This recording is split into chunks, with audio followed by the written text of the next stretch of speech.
द्रौपदी को वरदान था कि वो जब तक पृथ्वी पर रहेगी हमेशा युवा रहेगी।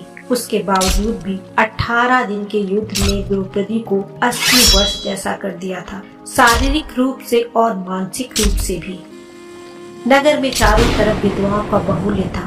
पुरुष इक्का दुक्का ही दिखाई पड़ते थे, अनाथ बच्चे घूमते दिखाई पड़ते थे और उन सब की वह महारानी द्रौपदी हस्तिनापुर के महल में निश्चिंत बैठी हुई शून्य को ताक रही थी। तभी श्री कृष्ण कक्ष में दाखिल हुए। द्रौपदी कृष्ण को देखते हुए दौड़कर उनसे लिपट गई। कृष्ण उसके सिर को सहलाते रहे और रोने देते रहे। थोड़ी देर में उसे खुद से अलग करके समीप पलंग पर बैठा दिया। द्रौपदी, ये क्या हो गया है सखा? ऐसा तो नहीं सोचा था। कृष्ण नियति बहुत क्रूर होती है पांचाली, वह हमारे सोचने के अनुरूप ही चलती है, हमारे कर्मों के परिणाम बदल देती है। तुम प्रतिशोध लेना चाहती थी और तुम सफल हुई द्रौपदी। तुम्हारा प्रतिशोध पूरा हुआ। सिर्फ दुर्योधन और दुशासन ही नहीं, सारे कौरव समाप्त हो गए हैं। तुम्हें तो प्रसन्न होना चाहिए। द्रौपदी, सखा तुम मेरे घावों को सहलाने आए हो या फिर उन पर नमक छिड़कने?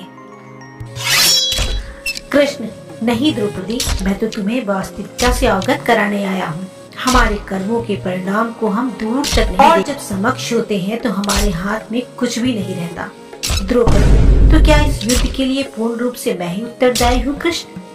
कृष्ण, नहीं द्रौपदी, स्वयं को इतना महत्वपूर्ण मत समझो।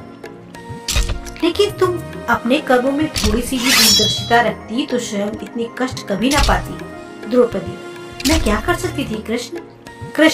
जब तुम्हारा स्वयंवर हुआ था तब तुम कर्ण को अपमानित नहीं करती तो उस समय प्रतियोगिता में भाग लेने का एक अवसर देती तो शायद परिणाम कुछ और होते। इसके बाद जब कुंती ने तुम्हें 5 पतियों की पत्नी बनाने का आदेश दिया तब तुम उसे स्वीकार न करती तो परिणाम कुछ और होते। उसके बाद तुम अपने महल में दुर्योधन को अपमानित न किया होता तो शायद परिणाम कुछ और होता। हमारे शब्द भी हमारे कर्म होते हैं द्रौपदी, और हमें अपने हर शब्दों को बोलने से पहले तोलना जरूरी होता है, अन्यथा उसके परिणाम सिर्फ स्वयं ही नहीं अपने पूरे परिवार को भुगतने पड़ते हैं।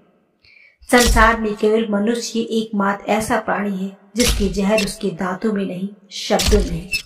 ऐसे शब्दों का प्रयोग करिए जिससे किसी की भावना को ठेस न पहुंचे। द्रौपदी ये सारी बात सुनकर कृष्ण के चरणों में गिर पड़ी और फूट फूट कर रोने लगी।